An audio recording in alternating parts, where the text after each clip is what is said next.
Igan, isang dating sundalo at isang radio broadcaster ang inaresto sa Tagum, Davao del Norte dahil sa pagbebenta umano ng mga hindi lisensyadong baril. 3 caliber 45 ang na-recover sa dalawa at ibinebenta raw ng 16,000 pesos bawat isa. Nakuha rin umano ng mga pulis sa broadcaster dalawang driver's license na magkaibang pangalan. Laging una ka sa balita ni John Consulta, exclusive. Walang kawala sa Tagum City Police at Davao Provincial Mobile Force Company ang dalawang suspect habang nagbebenta ng isang walang lisensyang caliber 45 sa isang undercover. Kinilala ang inaresto na sina Patrick Ancho, isang dating sundalo, at Noel Moraleja alias Andribon Obrero na isang radio broadcaster sa Tagum City, Davao del Norte. Ayon sa Tagum Police, nagsagawa sila ng close monitoring matapos makakuha ng tip na nagbebenta ng baril ang dalawa.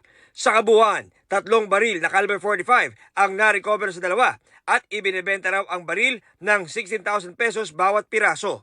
Yung pina-verify namin yan sa RC issue, wala kasi yung mga records sir, tapos yung isa dyan is expired. So yun ang inaalam namin ngayon sir. Ongoing pa din yung investigation.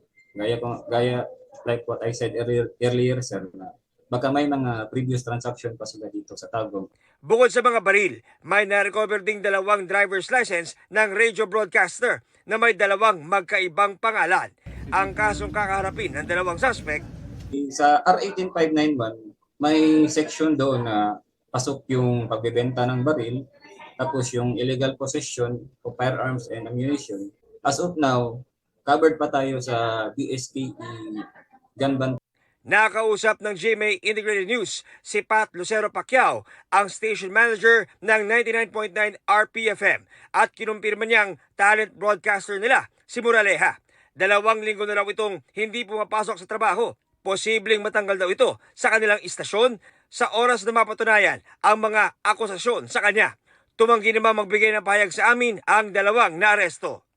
Ito ang unang balita. John Consulta para sa GMA Integrated News. Mauna ka sa mga balita, bisitahin at mag-subscribe sa GMA Integrated News sa YouTube. Sa mga kapuso abroad, samahan nyo kami sa GMA Pinoy TV at sa www.gmanews.tv.